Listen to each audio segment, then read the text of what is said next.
আসসালামু আলাইকুম। Hello everyone, আজকে একটি হলুদ নাইটের মিনি ব্লগ তোমাদের সাথে শেয়ার করছি। বন্ধুর ছোট ভাইয়ের হলুদ নাইট আর পরেছিলাম আজকে এখানে এটা ছিল একটা সুন্দর উপহার দেওয়া আমার আন্টি, সুন্দর শাড়ি আন্টি উপহার দিয়েছিল। শাড়িটা এত বেশি সুন্দর আর এর মধ্যে আমরা পৌঁছে গিয়েছি কমিউনিটি সেন্টার। আর আসার পরে এত ভালো লেগেছে কারণ প্রচুর গরম ছিল, আজকের ওয়েদারটা অনেক গরম। আর ভেতরে এসে ভালো লেগেছে। আমরা অনুষ্ঠানের একটু আগে চলে এসেছি, তখনও বরকে সাজিয়ে আনা হয়নি। আর এখানে ছিল ফুচকার আইটেম।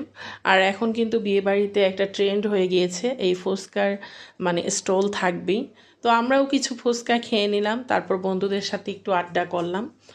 আর আড্ডা করার পরে কমিউনিটি সেন্টারটা একটু ঘুরে দেখলাম। কমিউনিটি সেন্টারটা খুবই সুন্দর ছিল। আমরা একটু ঘোরাঘুরি করলাম, একটু আড্ডা করলাম, বরের জন্য অপেক্ষা করলাম। আর এখন বর চলে এসেছে, বরের ফটোশ্যুট চলছে। এই ফাঁকে আমি একটু বরকে দেখে আসলাম। আসলে যার অনুষ্ঠান তাকে না দেখলে কিন্তু ভালো লাগে না, মনে হয় অনুষ্ঠানটা জমেনি। তবে আয়োজনটা কিন্তু খুবই সুন্দর ছিল, খুব পরিপাটি করে সাজানো ছিল। আর অনেক দিন পরে বন্ধুদের সাথে একটা গেট টুগেদার হলো বলা চলে। সব বন্ধুর আগে আমরা প্রচুর একসাথে আমাদের ফ্যামিলি ট্যুর দেওয়া হতো, এখন ইদানিং দেওয়া হয় না। বাচ্চা কাচ্চা হয়েছে, সবার কর্মব্যস্ততা বেড়েছে, এর জন্য আয়োজনগুলো একটু কমে গিয়েছে। আর অনেক দিন পরে একসাথে হওয়ার কারণে আমাদের কথাবার্তা আড্ডাটাও জমেছে খুব সুন্দর। তার মধ্যে সবাই একসাথে একটু গল্প করলাম, ছবি তুললাম। আর হলুদ নাইট মানেই তো লেট নাইট করে বাসায় ফেরা। আর আয়োজনটা ভালো লেগেছে আমার কাছে।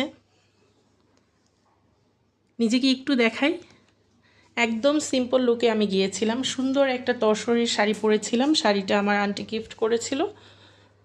আর একটু হালকা জুয়েলারি। তার মাঝে আমরা রাতে ডিনার করে নিয়েছি, মানে হলুদ নাইটে যে খাবারটা দিয়েছিল এটাও ছিল খুবই ভালো, টেস্টি একটা খাবার ছিল। বিরিয়ানি সাথে ছিল রোস্ট আর ডিম, সালাদ ছিল, ভালো লেগেছে খেয়ে। তারপর আমরা সবাই এখানে গিয়ে একটু ফটোশ্যুট করলাম বরের সাথে। আর এই তো এইভাবে আমাদের ছোট্ট একটা মিনি ব্লগ তোমাদের সাথে শেয়ার করলাম। আজকে হলুদ নাইটটা আমাদের খুব সুন্দর কেটেছে, মাশাআল্লাহ, আলহামদুলিল্লাহ। ছোট একটা ব্লগ তোমাদের সাথে শেয়ার করলাম। ভালো থেকো, সুস্থ থেকো, বাই বাই।